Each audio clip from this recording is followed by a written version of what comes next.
we are then entering the canal that is going to take us to Antonina. Paranagua is there.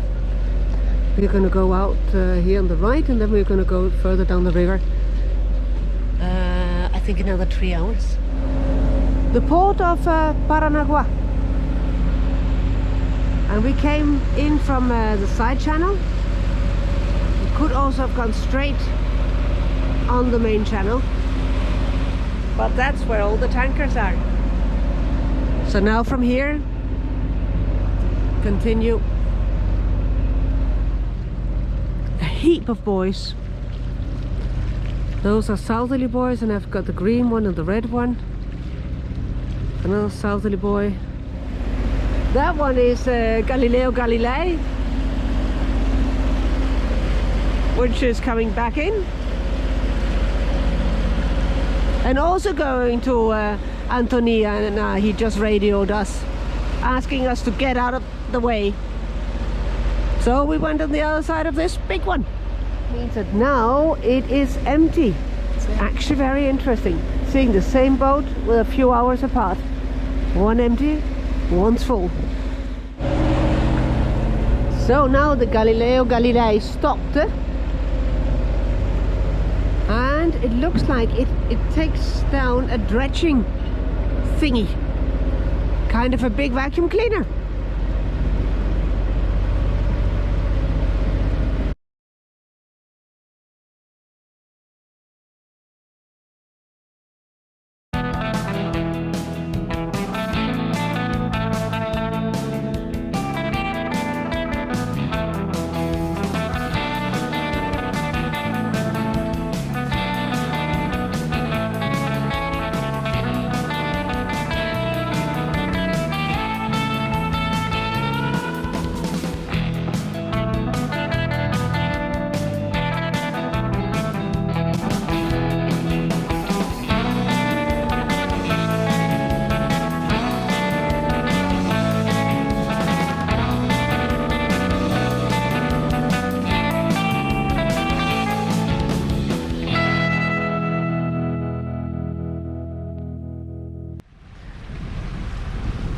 Goodbye, Antonina. Now, behind me there should be these mountains rather close by, 1800 meters. But of course in these kind of weather situations they're not in sight.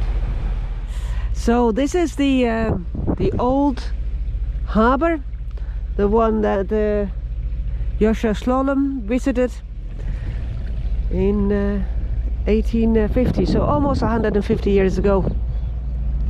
So we pass history. We're going to turn into this river where we came out 3 days ago.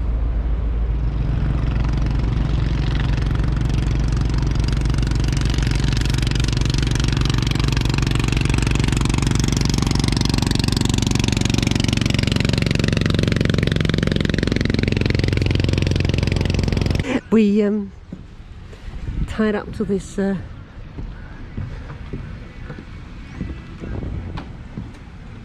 petrol station. Let's get our jerry cans filled up. We took diesel behind where I am, and then we threw out the anchor here. It's rather shallow. I think we're on 3 meters, but it's low tide. It's going to come up 1.5 meters. And we're thinking about whether we feel like putting the dinghy in the water and have a stroll in Paranagua.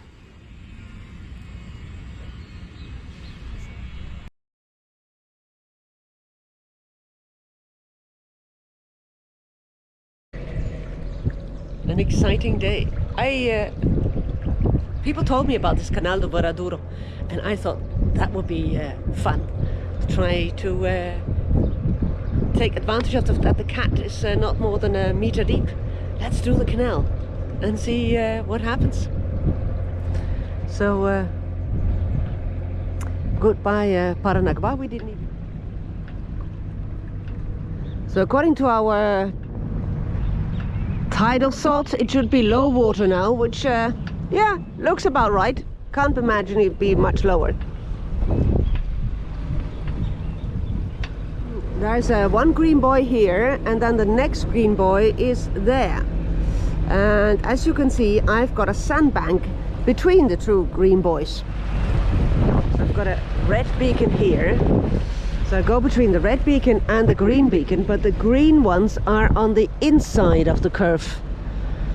And people told us we should never go on the inside of the curve, and looking at this huge sandbank, I can understand the point.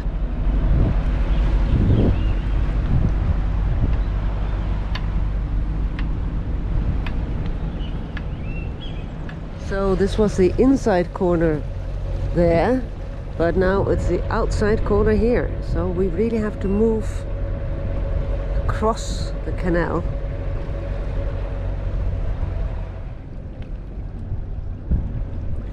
So we're going to go out of this canal, then we're going to cross the main canal, then we're going to go up towards the Ilha das Pecas, and that's where the tricky part comes.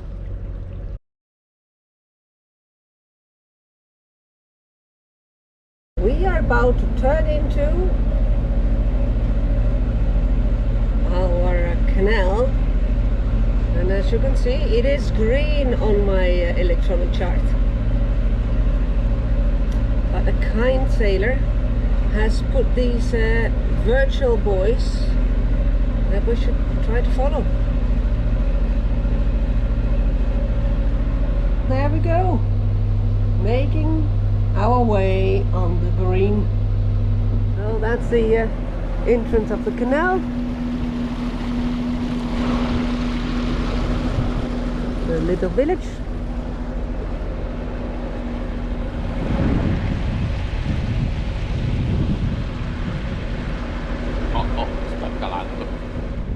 So it looks perfectly sailable, but there are spots here with less than a meter of water.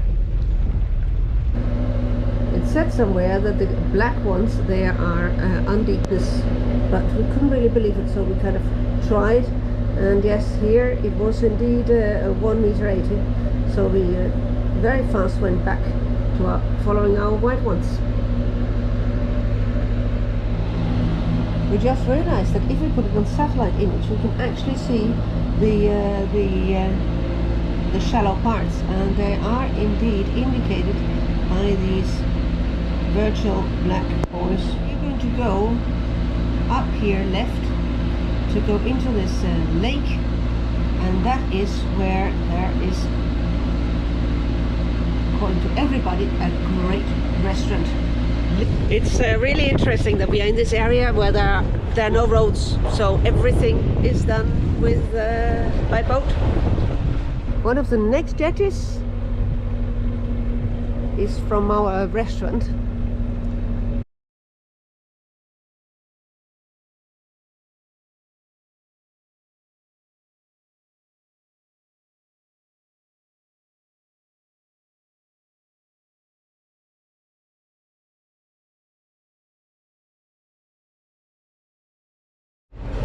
So after a great lunch in this very special place in the middle of nowhere, we are going to go back where we came from and turn left to go to the island of the pirates.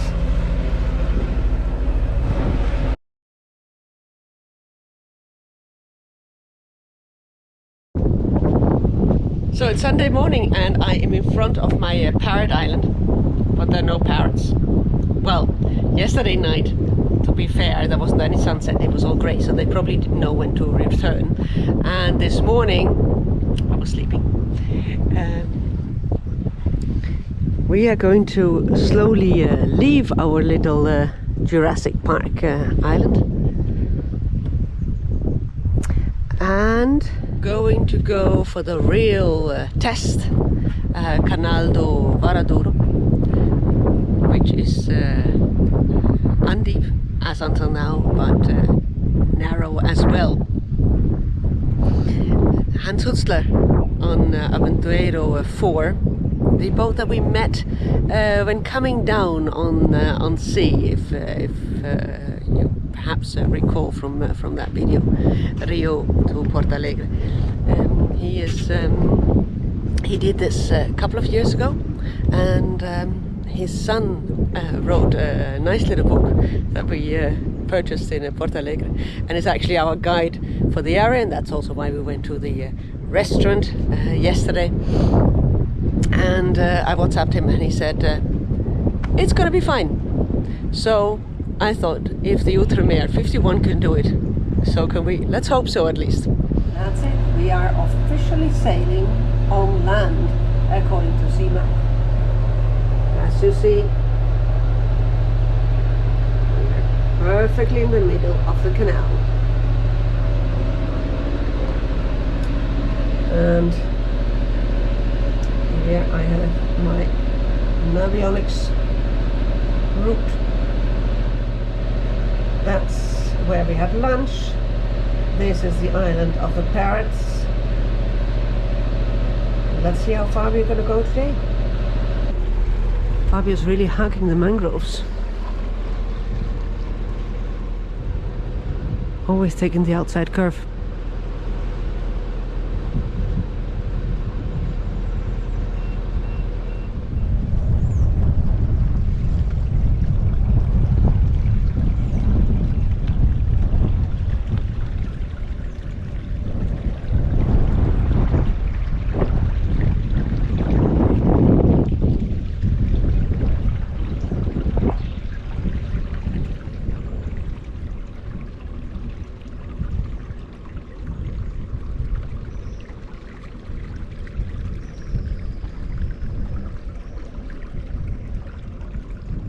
Looks like still water there. Probably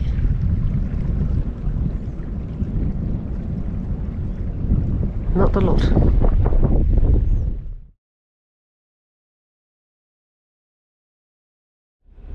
So you just pass this here where it became very, very shallow. And basically, well, I could touch the mangroves, and we had a depth of 1.4. So now we've got both engines running, and at least we can steer, because what we do, of course, if it's shallow, you slow down, but when you slow down you can't steer anymore, so you kind of lose the boat, and then with the current from the back, it just pushes you. So now 2 engines and going 3 knots, which with the current makes it 4. This is wider again. We can catch our breath before the next bend. And if it wasn't for the stress that we sometimes have in the curves, it would be absolutely fantastic.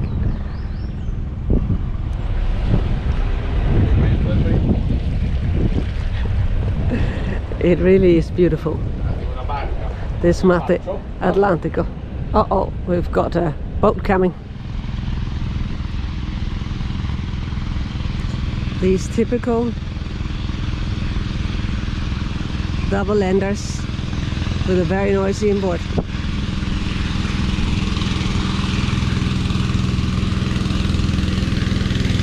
Getting some tourists.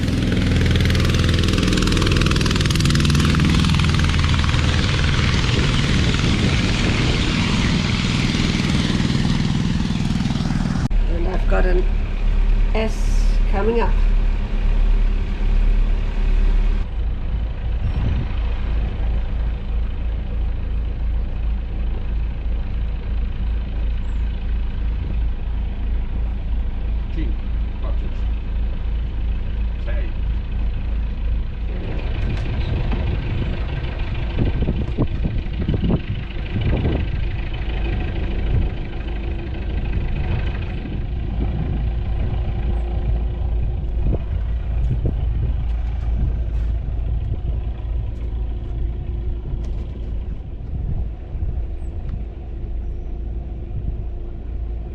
Tieniti bene a destra, perché ho il coso, il paletto nero.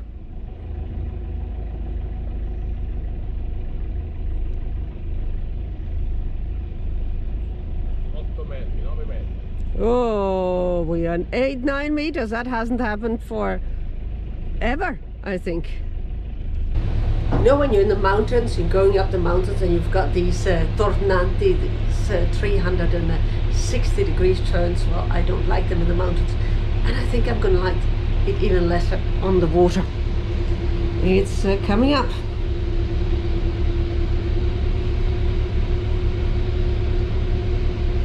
So our mountain curve, going to stick on the outside. That's at least an advantage over driving. We don't have lanes. The problem is that we've got some wind coming from here, and of course the current pushing us. So the boat doesn't really maneuver as one would like it. It's like it has its own idea where it's going to go.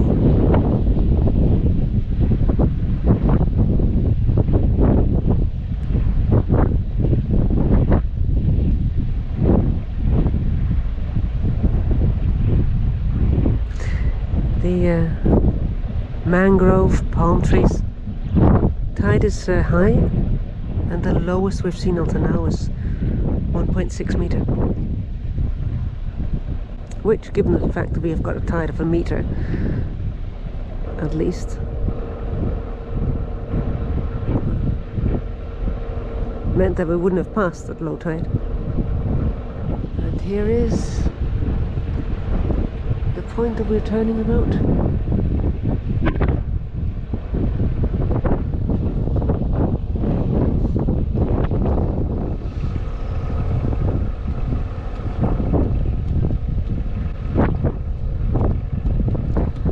Tree, it kind of collapsed. Still trying to live.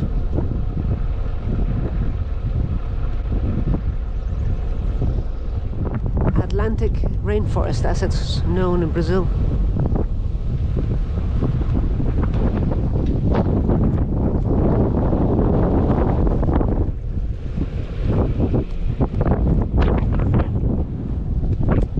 We made a turn. Up to the next problem. It's 1 o'clock, so we've been going now for 3 hours, and poor Fabio, for the first time ever, I think he regrets not having made a steering position. It's pretty stressful also, so we thought we are going to stop.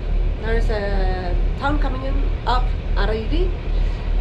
Look how it looks, and if it's okay, I think we're going to stay there and relax the afternoon, and then continue again tomorrow with high water.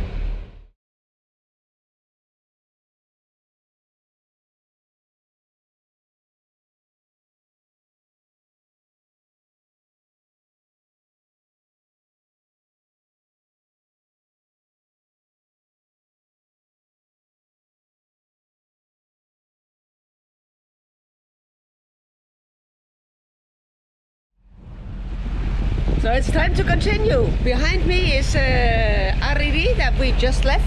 It's 11 o'clock, 2 hours before high water Cananeia. So we have got the water coming up. If we get stuck, we are going to get loose automatically. But actually the difficult part now is done. From here to Cananeia, it should be a highway, all the locals told us. Now, we are going from the southern state, Paraná, to the more northerly state of Sao Paolo. And the state border is actually the middle of the Varadouro. So the middle of this canal. So on the right hand side, I have got an island of Super Arari. It's called. It's an island that comes in from Paraná and up here.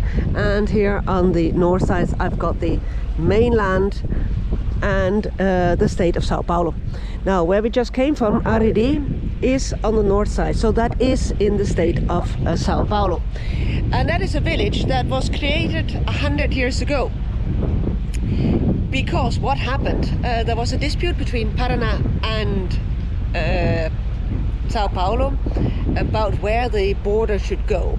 And at a certain moment it was then decided that the island of Super Araki, that is the island here behind me on the right side, was going to go to Paraná, so the southern state. Now the problem is that on the north of this island, and that is where we are coming to go, arriving now, there was a rather big village.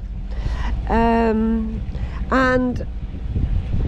as that now went 100 years ago to Paraná, the Sao Paulo town of Cananeia, which is the closest town, decided that's fine, then it didn't need to have any boat service anymore. So this town actually became completely isolated. Not only that, it had always been part of the northern state, Sao Paulo. So what did the people do 100 years ago? Well, they said, that's fine, then we are just going to move away from our town here, and we are going to move 3 kilometers upstream on the mainland and going to make a new town there, and that is called Ariri. The village that was abandoned 100 years ago and now slowly is coming back to life. Canal. Now, yesterday, by the way, I learned that Varadouro is what in Dutch is called trekvaart. So it was the canal where people got out of their boats and pulled them, because of course they can't sail here before the engines. And arriving at Arapira, so the abandoned village, we are back on the water. We are officially out of the canal, and there is somebody there who is selling oysters. We've had oysters now every day, so I don't think we need it today. So this is the bay that we come out of, and there on the right hand side I've got the big island of Cardoso.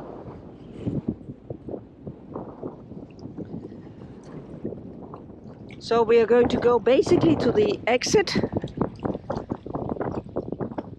of this bay, and then we are going to anchor on the north side of Cardoso. And that once we're anchored there, that's the official end of our Canal de Varadouro experience.